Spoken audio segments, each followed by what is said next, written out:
Hello അസ്സലാമു അലൈക്കും നമസ്കാരം എല്ലാവർക്കും സുഖമാണെന്ന് കരുതുന്നു. അപ്പോൾ ഇന്ന് വന്നിട്ടുള്ളത് നല്ല ക്രിസ്പി ആയിട്ടുള്ള വെണ്ടക്ക ഫ്രൈഡ് റെസിപ്പി ആയിട്ടാണ്.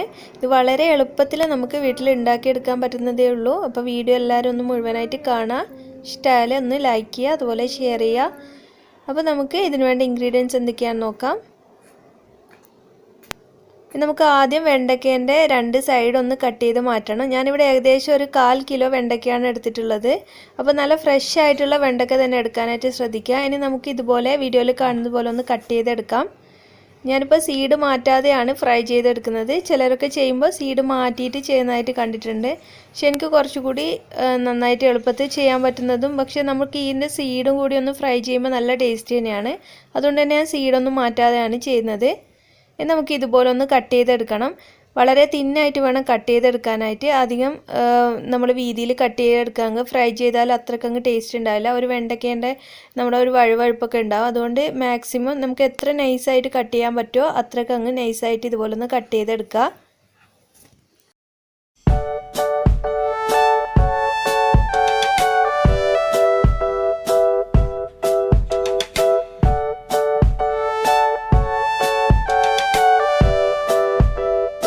ഇനിയിപ്പോൾ നിങ്ങൾക്ക് കുരു കളയാനാണ് താല്പര്യമെങ്കിൽ ഇതുപോലെ കുരു കളഞ്ഞതിന് ശേഷം കട്ട് ചെയ്താൽ മതി.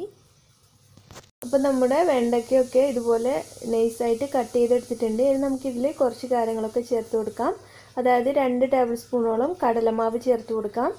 പിന്നെ ഇനി ഇതിലേക്ക് 1 ടേബിൾ സ്പൂണോളം അരിപ്പൊടിയാണ് ചേർക്കുന്നത്. അപ്പോൾ അരിപ്പൊടി ഇല്ലെങ്കിൽ നിങ്ങൾ കോൺഫ്ലവർ ചേർത്താലും നല്ലതായിരിക്കും. ഇതൊരു ക്രിസ്പി ആയിട്ട് വരാൻ വേണ്ടിയിട്ടാണ് ഇങ്ങനെ ചെയ്യുന്നത്. ഇനി ഇതിലേക്ക് 1 ടേബിൾ സ്പൂണോളം മുളക് പൊടി ചേർത്ത് കൊടുക്കാം. അതുപോലെ തന്നെ ഒരു 1/4 ടീസ്പൂൺ അളവിൽ മഞ്ഞൾപ്പൊടി കൂടി ചേർക്കുന്നുണ്ട്. പിന്നെ ഞാൻ ഇതിനാവശ്യത്തിനുള്ള ഉപ്പ് കൂടി ചേർത്ത് മിക്സ് ചെയ്യാണ് ചെയ്യുന്നത്. അപ്പോൾ നിങ്ങൾക്ക് കുറച്ചുകൂടി നല്ലൊരു ഫ്ലേവറൊക്കെ വേണമെന്നുണ്ടാണെങ്കിൽ ജീരകത്തിൻ്റെ ഫ്ലേവർ ഇഷ്ടമുള്ളവർക്ക് നല്ല ജീരകത്തിൻ്റെ പൊടി ചേർത്ത് കൊടുക്കാം. അല്ലെങ്കിൽ നിങ്ങൾക്ക് ചാറ്റ് മസാല അതുപോലുള്ള പൗഡറൊക്കെ ഇഷ്ടമാണെങ്കിൽ അതൊക്കെ ഇതിൽ ചേർത്തിട്ട് ആ ഒരു ടേസ്റ്റ് കൂടി വരും. അല്ലാതെ ഇങ്ങനെ തന്നെ ജസ്റ്റ് മഞ്ഞൾപ്പൊടി മുളക് പൊടി ഉപ്പ് ഇടുമ്പോൾ തന്നെ നല്ലൊരു ടേസ്റ്റ് തന്നെയാണ്. അപ്പം നന്നായിട്ടൊന്ന് മിക്സ് ചെയ്തതിന് ശേഷം ഒരല്പം വെള്ളം കൂടി ഒഴിച്ചിട്ട് ഒന്നങ്ങ് മിക്സ് ചെയ്ത് കൊടുക്കാം. ഇപ്പം നന്നായിട്ടൊന്ന് മിക്സായി വന്നിട്ടുണ്ട്. ഇനി നമുക്കിത് റെസ്റ്റ് ചെയ്യാനായിട്ട് വെക്കേണ്ട ആവശ്യമൊന്നുമില്ല, അങ്ങനെ തന്നെ ഫ്രൈ ചെയ്തെടുക്കാം. അപ്പോൾ നിങ്ങൾ സൺഫ്ലവർ ഓയിലൊക്കെ യൂസ് ചെയ്യുകയാണെങ്കിൽ കുഴപ്പമില്ല, അത് ഉപയോഗിക്കാം. വെളിച്ചെണ്ണയിൽ ചെയ്യുന്നവർക്ക് അങ്ങനെയും ചെയ്യാം. ഇനി ഇപ്പോൾ എണ്ണ നന്നായിട്ട് ചൂടായാൽ മാത്രമേ നമുക്കിത് ഫ്രൈ ചെയ്യാനായിട്ട് ഇടാൻ പാടുള്ളൂ. അപ്പോൾ എണ്ണ നന്നായിട്ടൊന്ന് ചൂടായി വരുമ്പോൾ നമുക്ക് ജസ്റ്റ് ഒരു സ്ട്രിപ്പ് ഇട്ടിട്ട് നോക്കുക. അതിൻ്റെ മുകളിലായിട്ട് ഇത് പൊങ്ങി വരുന്നുണ്ടെങ്കിൽ എണ്ണ നന്നായിട്ട് ചൂടായെന്നാണ് അർത്ഥം. അപ്പോൾ നമുക്ക് ഇതുപോലെ അങ്ങ് ഓരോന്നോരോന്നായിട്ട് എണ്ണയിലേക്ക് ഇട്ട് കൊടുക്കാം. ഒന്നിച്ച് കൂട്ടിയിടുമ്പോൾ അതിനേക്കാളും നല്ലത് ഒന്നങ്ങ് സ്പ്രെഡ് ചെയ്ത് ഇട്ട് കൊടുക്കുന്നതാണ്. അത് നമ്മൾ ഹൈ ഫ്ലെയിമിൽ വെച്ചിട്ട് വേണം വെണ്ടയ്ക്ക ഇതിലേക്ക് ഇട്ട് കൊടുക്കാനായിട്ട്. അപ്പോൾ 1 മിനിറ്റൊക്കെ കഴിയുമ്പോൾ നമുക്ക് മീഡിയം ഫ്ലെയിമിലോട്ടും പിന്നെ ലോ ഫ്ലെയിമിലും വെച്ചിട്ട് ഇത് നല്ല ക്രിസ്പി ആകുന്നത് വരെ ഒന്ന് ഫ്രൈ ചെയ്തെടുക്കുക. അതിനുശേഷം നമുക്ക് എണ്ണയിൽ നിന്ന് കോരി മാറ്റാം.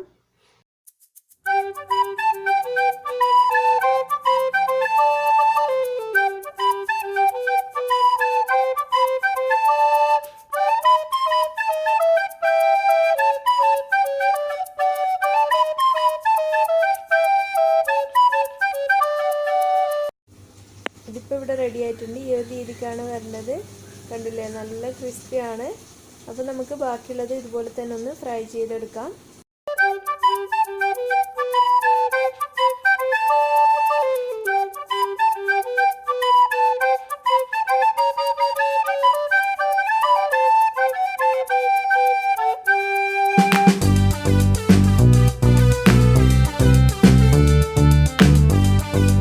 അപ്പോൾ നമ്മുടെ ടേസ്റ്റി ആയിട്ടുള്ള ലേഡീസ് ഫിംഗർ ഫ്രൈ, അതാ ബിന്ദി ഫ്രൈ എന്നൊക്കെ പറയും, ഇതിവിടെ റെഡി ആയിട്ടുണ്ട്.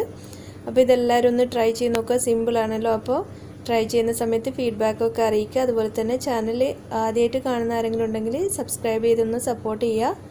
വീഡിയോക്ക് താഴെ ചുവന്ന സബ്സ്ക്രൈബ് എന്ന് എഴുതിയത് കാണാം, അതൊന്ന് ക്ലിക്ക് ചെയ്യുക. അപ്പോൾ ഒരു കുഞ്ഞു ബെല്ലിൻ്റെ പടം വരും. അതിലും ഓൾ എന്ന ഓപ്ഷൻ ഒന്ന് ക്ലിക്ക് ചെയ്താൽ ഞാൻ അപ്ലോഡ് ചെയ്യുന്ന എല്ലാ വീഡിയോസും കാണാൻ കഴിയും. താങ്ക്